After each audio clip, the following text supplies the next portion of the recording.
Welcome, everyone, to today's World Water Week session, Building Resilient Wash Systems in Fragile Context, this decade's challenge. And thank you so much for joining, and many thanks to my colleagues at the Conrad N. Hilton Foundation, the Netherlands Red Cross, Water for Good, and IRC for convening this session. I'm really happy to see all of you here. Let me first introduce you to today's speakers. First, we'll be listening to a presentation by Roel Blesgraaf of the Netherlands Red Cross. He's a WASH advisor and coordinator. And he will have a joint presentation with his colleague Selam Seje. She's a health and WASH project manager and delegate at Ethiopia, also working for the Netherlands Red Cross.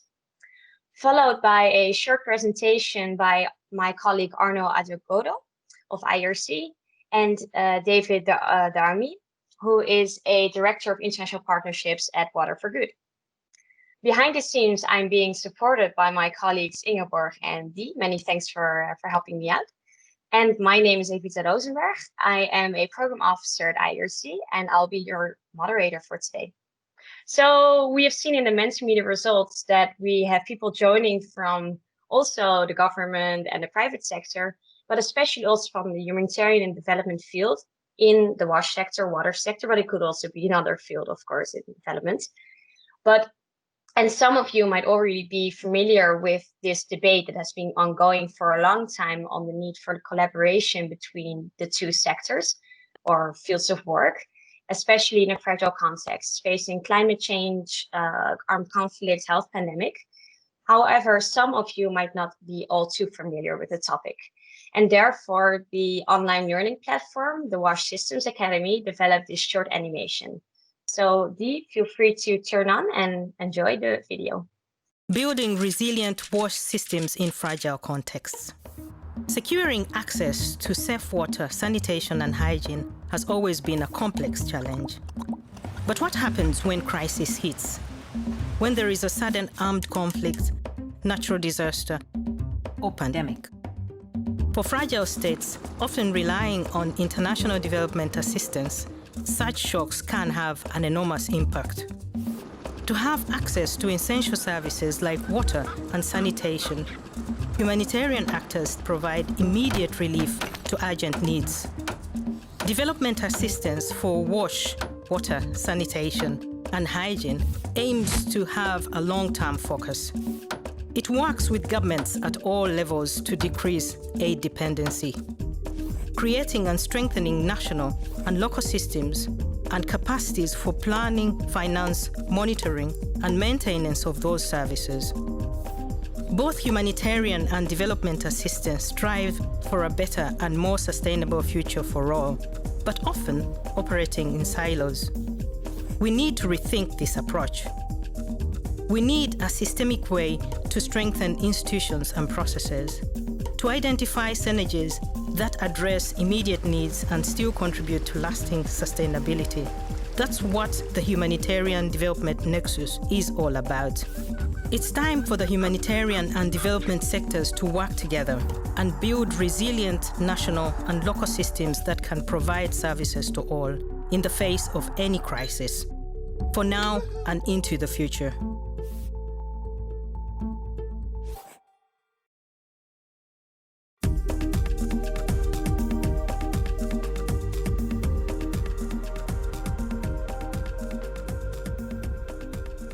So I hope that you enjoyed it if you were able to watch the video.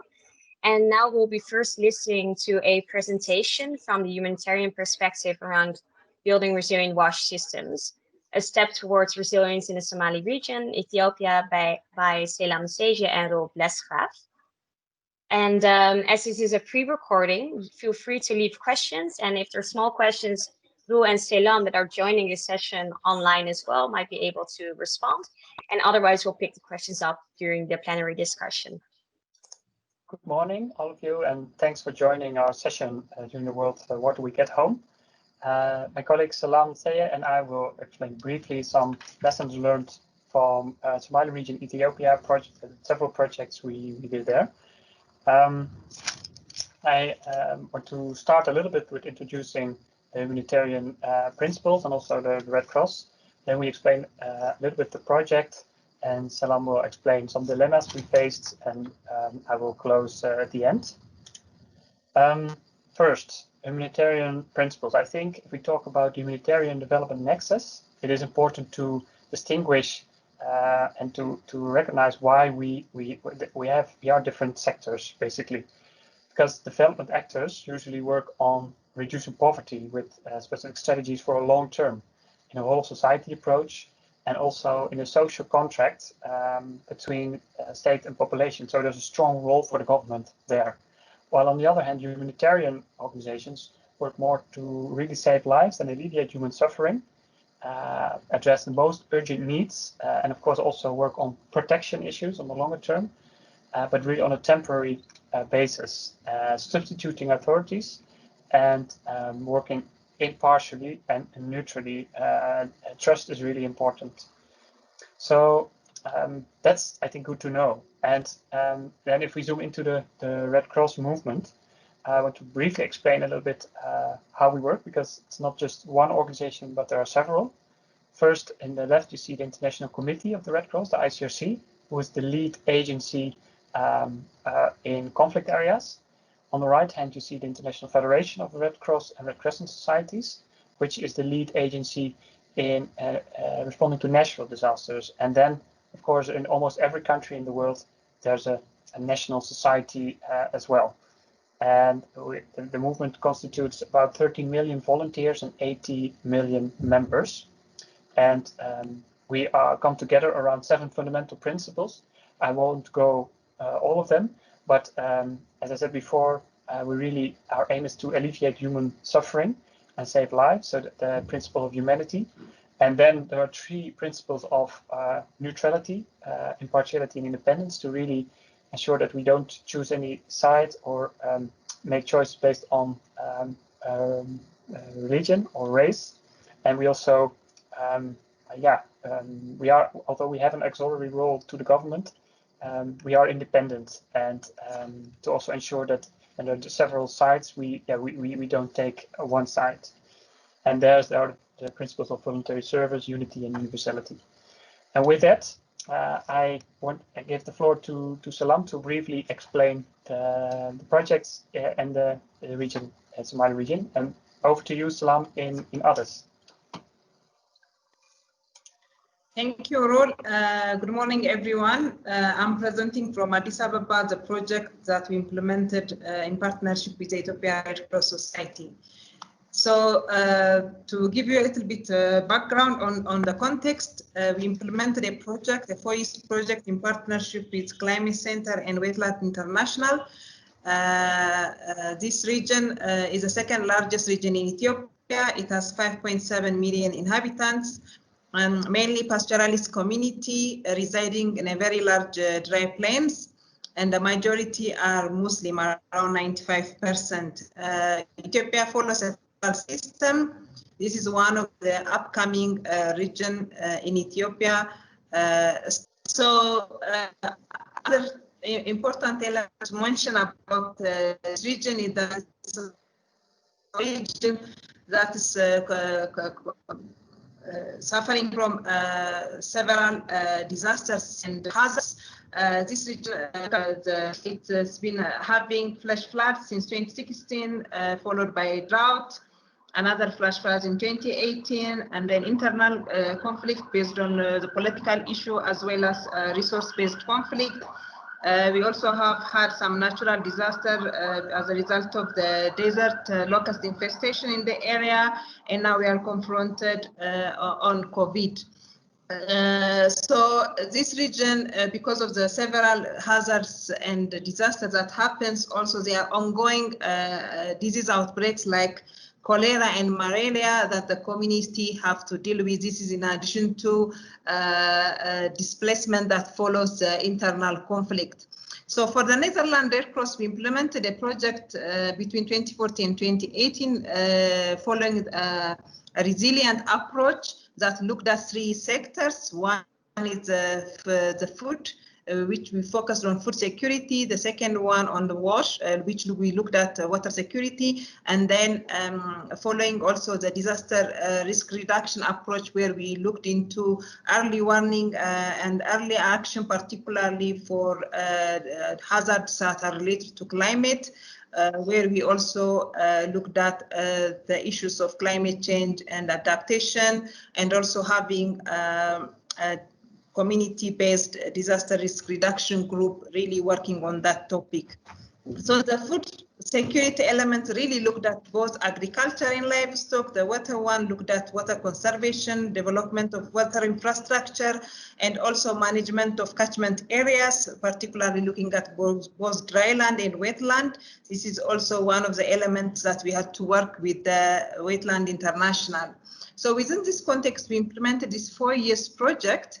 And then following that one, we also had a WASH-specific short-term intervention and a project that really looked at internally displaced person and water, access to safe water. So within the implementation period, we really had to respond to some of the disasters that happened, like the drought really caused a lot of malnutrition. We had to do water tracking within the longer term infrastructure development of water points, as well as also ensuring access to food by having community members working as a group. So within that, what we learned is really there are three major elements which I want us to reflect. The first one being when we work in these three different sectors, it was very difficult for us to really strengthen the various institutions that we are working with, like the Ministry of Agriculture, the Ministry of Environment, the Ministry of Water, or the Water Bureau, and the health sector, which we had to also intervene within the short-term intervention while responding to disaster. So this, we have found it quite difficult to really strengthen the institution, because we are also working at community, with the community building their resilience. Our intervention also looked at the WASH-specific component, as well as looking at the environment, where we also trained communities on soil and water conservation techniques. So there also, which one give it as a priority, and why WASH over health or food? This was one of the dilemmas we were confronted in terms of our investment, both technical investment as well as the resource-specific investment, which we developed with the water facility. The second one being when we do planning, how do you adapt to the ever-changing context of the region in terms of joint monitoring, joint evaluation, looking at contingency planning, because we needed also to respond to disasters while implementing this long-term intervention. We also had to on response, looking at the longer, and then also really working with the local leaders at local level, investing on that one. So there are several demanding elements that we needed to look into in our planning process, and also in our monitoring and evaluation process, which it needed a lot of flexibility and adaptation. And the last one being, as you are aware, the humanitarian fundings are short-term fundings. Of course, we needed to provide immediate support and services to communities in, but that will not really, sometimes it will not lead to the longer term result which we want to achieve, which is resilience building. And also we invest a lot on knowledge base at the community level, and we do invest a lot in long-term programming. But when it comes to short-term disaster-related project, actually we need to start from the beginning in terms of building that knowledge, and then build the resilience of the community. So it's the third dilemma is really how, when you think long term, how do you address the urgent needs, and how do you balance the investment both in terms of the services as well as building the capacity of the community. So these are the three dilemmas which I wanted to bring to you. Back to you, Rule. Thank you so much, Selam, from Addis Ababa. Yeah, so finally, to conclude, I think it's important to explain or to also mention briefly, like, whose systems are we talking about? Huh? Is the government or the people? And also when during our projects, sometimes due to security reasons or community leaders, we could not access the people we wanted to serve. So that then accountability is an issue. And also, Salam explained, we faced, there was an internal conflict during the project. So what about migration of people on the move and peace? I think that's an important dimension to add to the humanitarian development nexus. And finally, I think also now the COVID crisis shows the even more importance of localization of aid. So that's, yeah, so also now in the project, we really look with the Ethiopia Red Cross and in particular also the Somali Region brands to see how we can further strengthen them to respond better to crisis now, but also in the future. So to conclude, I think humanitarian and development sector planning and programming cycles are separated for a reason, and we should not forget this. We can learn a lot from each other. Also during our projects, we learned a lot from WWWeek International and the Climate Center, but we also have our own role to play. And that's important to keep in mind, that if a disaster strikes, we should let everything down and start to assist the people in need. And then finally, I think, so yeah, to keep in, my key takeaway would be that the combination of long-term planning with flexible response mechanisms is a possible key to assist people in fragile or disaster-prone contexts. And with that, I want to conclude the presentation. And if you want some more research or further reading on this, you have some links here, among other the independent evaluation and the atlas that Weapons developed, but also an interesting article from ICRC about the humanitarian development peace nexus. Thank you so much, and over to you, Evita.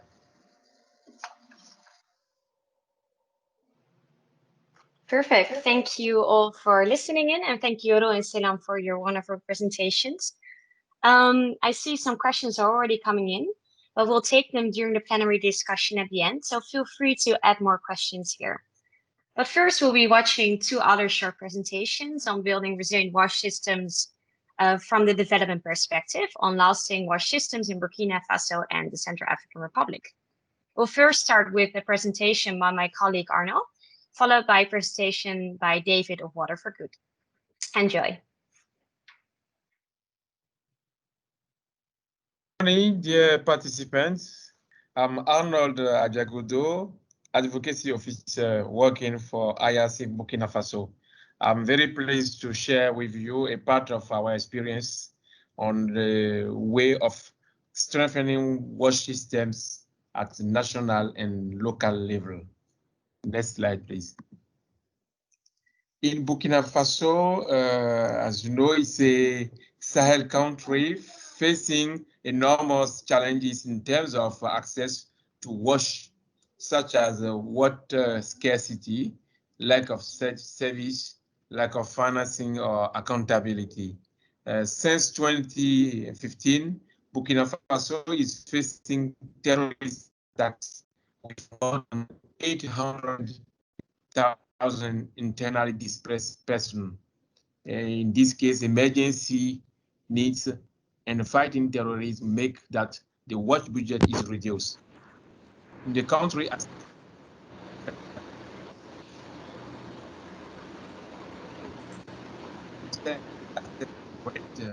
say that for safe water, we have an access rate of 75.4 and 23 and 6% for sanitation. But there are a lot of inequalities between urban and rural peoples, or between rich or poor people. Let's say also that the GMP data for Burkina Faso are lower. Next slide, please. At IRC, we believe that turning on a working tape should not be a surprise or cause for celebration.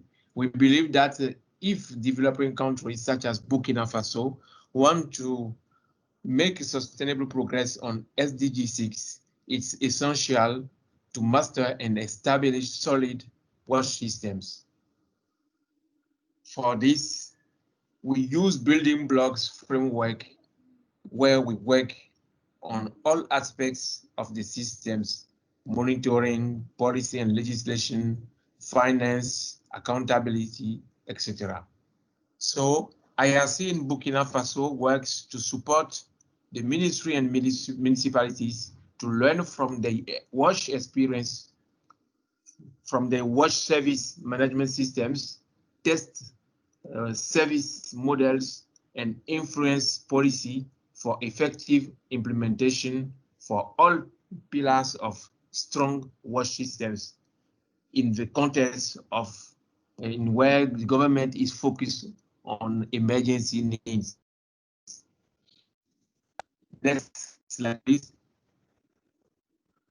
At the national level, IRC supports the implementation of governance program on wash sector, which takes in account action related to the strengthening of institutional system, the planning and accountability framework, human rights-based approach, financing, monitoring, and evaluation.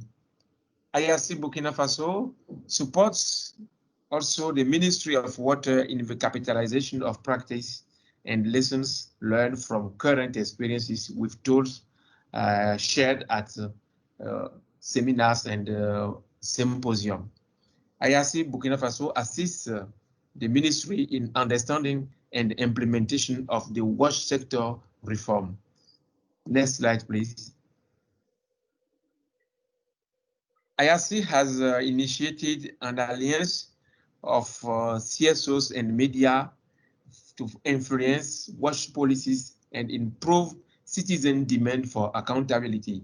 At the municipal level, IRC is focusing on the development of the communal wash strategic plan for 2030. In Banfora, our target municipality, the mayor has led a process to put in place this plan, and the mobilization of actors and resources for its implementation has started. Let's share now some lessons learned from our experience. First, I say that SDG 6 is a strategic and not sectorial challenge. And a lot of people don't appropriate this, and we need to share it with the political authorities and technical decision makers. In fragile countries where emergency takes precedence over sustainability, establishing wash system need more effort and coordination, because in this context, emergency needs are prioritized. The third lesson I share with you is that the strengthening of the wash system at the local level has close links with decentralization. The last one is that the wash challenges in strengthening wash would be met if donors give more attention to this case concern. I'm talking about the building blocks. So that's what I wanted to share with you. Thank you very much. I'm still there for the question you can ask me. Thank you very much.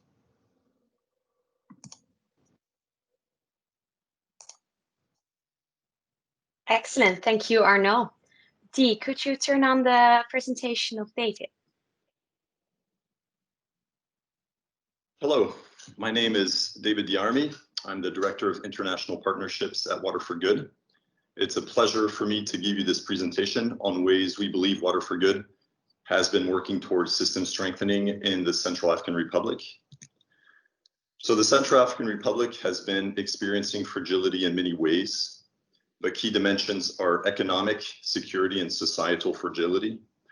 Lack of state presence across the country leaves most of the population from access to justice, basic services, voice and accountability, creating severe exposure and lack of resilience in the face of political instability, epidemics, and the effects of climate change. In this context, Water for Good has been leading the largest water point maintenance program in the region for the past 15 years. The organization employs 6 teams of professionalized water point technicians and runs a maintenance program across over 1,800 water points in 9 prefectures. The teams include a data collector who meets with well committee members and completes an iPad-based report on site. Overall, the maintenance service has allowed for ongoing pump functionality to remain well over 90%. By integrating electronic monitoring into our maintenance program, we've built over time the largest water point database available in country that gets updated every time a team performs a maintenance check. But beyond the internal controls provided by the data for the maintenance program, as stated in the introductory video, the WASH sector is made up of key building blocks that interrelate. We know that data is a core element to the WASH system's monitoring building block. It feeds into other building blocks such as asset management, planning, coordination, but also budgeting and financing, as it allows to calculate life cycle costs, tariffs, and so on. And beyond maintenance, after conducting a full baseline, we've been working to develop a roadmap towards universal and sustainable WASH services in the Mambere-Kadi prefecture in yellow, in full cooperation with the regional offices of the Ministry of Hydraulics, with local authorities, mayors, and members of civil society in every community we work with. While we see potential for systemic change, we know it will not be a one-man show. The challenges are complex and often beyond the state's capacity to address, or ours, because it requires collective action from the WASH sector.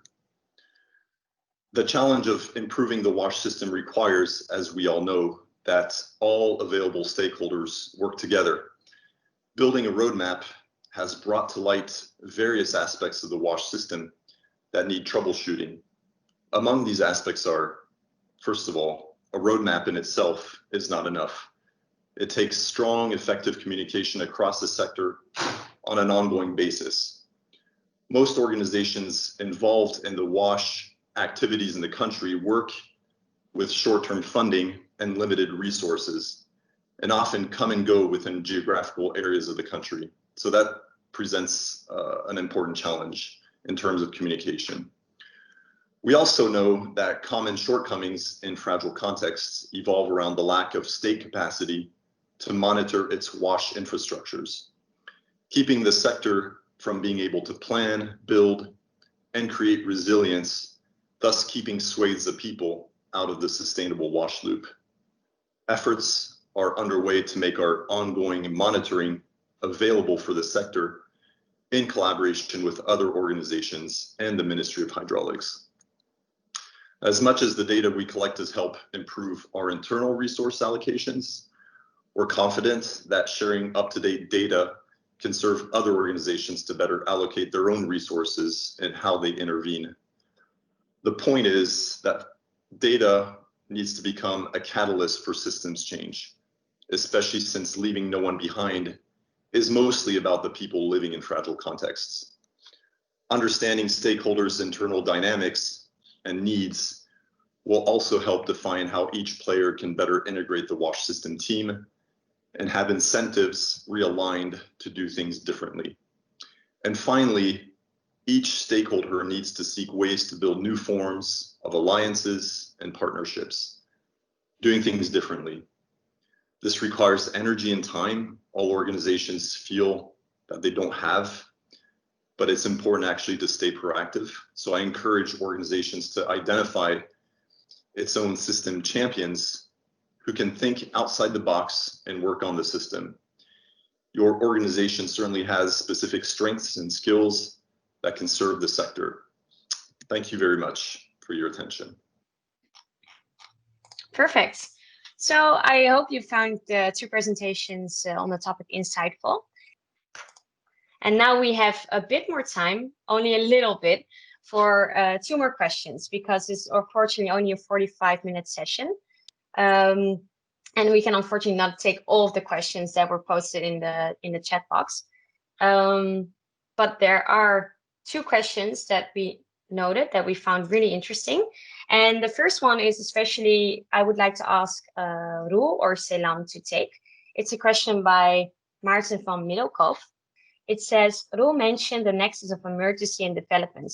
From that angle, many WASH initiatives are struggling to become financially viable. Poor hardware, handout mentality, and the perception of water being for free are some barriers water service providers have to deal with. To what level could these aspects being taken into account in humanitarian interventions to make it easier to be followed by longer-term interventions? Roel, would you like to take this question? Or Selam? Thank you, Evita. I hope you can hear me. Yes, also, I think Sadat asked about cost recovery mechanisms in the Nexus. I think this is a very good question.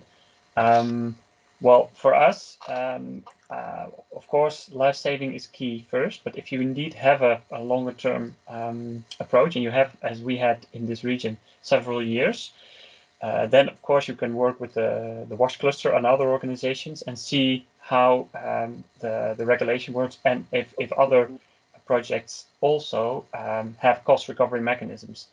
And in Somali region, this is often not the case. So then, it's very tricky to include this or to ask for funds for the works, because then, of course, people or also cattle won't come to that water source, water point. But it's not a solution in the long term, because indeed, if there's no proper cost recovery mechanism, then this won't work. So of course we work with water committees, and especially the dry season, there was money collected, but not. And this is, well, I think this could be improved, and that's why also we work in a more longer term. That's why we continue to work on this with other funding, because we felt responsible for people in Somali region. I'm not sure if Salam or others want to add on this question. Maybe 2 points. One, in the traditional water system, we really work with water committees with some contribution. But what we found, these are only helpful for minor restoration of the facilities, for not major maintenances, so affecting sustainability. The other thing which we found also, and then later on we started to lobby, is with the regional bureau, that's the government, to really make a contribution for some of our major water facilities. So having the local authority take part, not only just in monitoring, technical assistance, but also in funding, would be an issue which we are working on. Perfect, thank you. Selam. Then we have, it's a question from Paul van der Laan to David. If I understand your figures correctly, the water supply system is making a profit of 900,000 income against lower cost. I was wondering if this is the case, why no longer Exeter can run this service/business. David, would you like to take this question? Sure. Thank you, Paul, for the great question. Well, first of all, the communities in which we perform the preventative maintenance routine checks are typically enrolled on a contractual basis. So we come in, there's an agreement between our services and the community, but many communities still struggle to actually financially contribute. So the overall community contribution to services has been, even though it's been increasing, we know that the community's contributions in themselves will not be able to cover full costs of routine maintenance. That's why additional financial schemes have to supplement the costs. And the challenge for local service providers to exist to cover smaller areas is mainly due to the lack of infrastructure in general. So, a great lack of infrastructure. That's why having few teams covering large areas has been what's come closest to something financially viable. So understanding all the different individual pumps as part of a larger network is what seems to be working best. Thank you. Perfect. Thank you, David. And I understand it's not a lot of time to answer this broad question. There's one final question I would like to ask my colleague Arnaud, if you're there, before we wrap up. And that is the question of Sanata from Mali. What are the biggest challenges faced in IRC Burkina Faso? And what kind of other wash service providers are we working with? Arnaud, if you would like to take this question. Thank you very much, Evita. Okay, concerning the challenges we are facing in Burkina Faso, the first one I will notice is relative to the institutional reform of the sector. So as a lot of countries in West Africa, Burkina Faso is engaged for SDG 6. But for that, it's a great ambition. If they want to arrive in 2030 with good result, they need to reform the sector on an institutional way. And we are assisting the government with a calendar, but sometimes the political will does not fit with the technical will. So there are some difficulties with the government to achieve this process.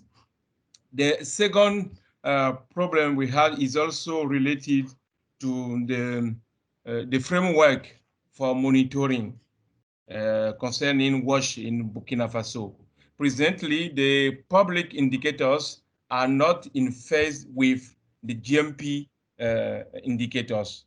So we are also working with them to find a way to make that it be possible that the government will directly collect data to give the indicators, to calculate the indicators for GMP. And now at local level, concerning the work we are doing with the municipalities, the big challenge there is that you are working with a municipality which doesn't has his own leadership or ownership concerning the human resource or concerning the financial resources.